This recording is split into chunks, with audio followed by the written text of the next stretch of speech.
Thank you, Mr Speaker. In thanking the Secretary of State for advance notice of this statement, let me also say to her that the way she was listened to in the House today is, I think, significant in showing that we share the words that she spoke, but importantly, the meaning that lay behind them.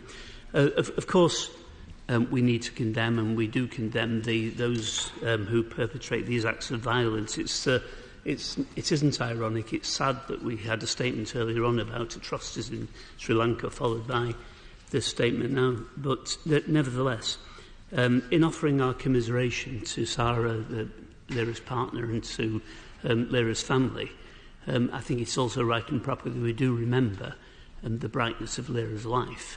And we said this was a life well lived. A young woman who most certainly was a child of the peace agreement, was a young woman who lived the life in the way she chose to live it, campaigned for the things that she believed in, and we should remember that bright spark and not simply to remember the way in which that spark left the world. But, Mr Speaker, I'm struck with the contradiction between Lyra and the values that she stood for and the values of those who chose to take her life, because those are the starkest contrast.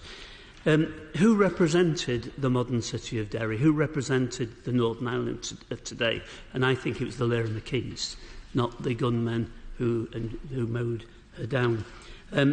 Londonderry is a greatly changed city over the 21 years since the peace process began. It's a modern city, and as I say, a city that is unrecognisable from that of those years back.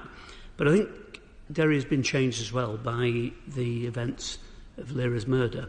The wave of condemnation by people of all backgrounds, I think, has sent a very stark message out to those, the people of violence, who find themselves now isolated and find themselves so out of touch with the mood of the people of Derry. I also want to commend the cross-party solidarity to see the leaders of the political parties sign a joint declaration. I think is significant and important. To see Michelle O'Neill, to see Arlene Foster walk through Cregan together. I've also got to mention, of course, the Honourable Member for East Londonderry, who I know is a Londonderry boy, and to see him there, I think, was important. And, of course, it was the leadership that the people of Northern Ireland are entitled to expect in the light of that tragedy. So I would say to the Secretary of State, as she has already said to the House, let's see this as a foundation for building a different future, a better future. If I can ask the Secretary of State, though, she did mention the position of the police and the security services. We know that there is a paramilitary threat, not simply from dissident Republicans.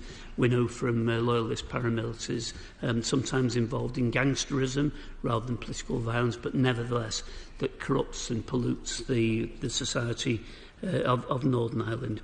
Is it, at time I ask, not with any great criticism in this, for us to review the way in which we are dealing with those paramilitaries from all backgrounds? We certainly do need to look at issues around numbers, but perhaps that's for another occasion. Mr Speaker, let me say in conclusion, the phrase "not in my name" has been used an awful lot in recent days. I think this House should say it's not in our name. It's not in the name of our common humanity. Our common humanity says that we stand together with the people of Derry, we stand together with the people of Northern Ireland, we stand actually in particular across these islands to say we condemn those who perpetrated this act, and we celebrate the life of Lyra McKee. Yeah.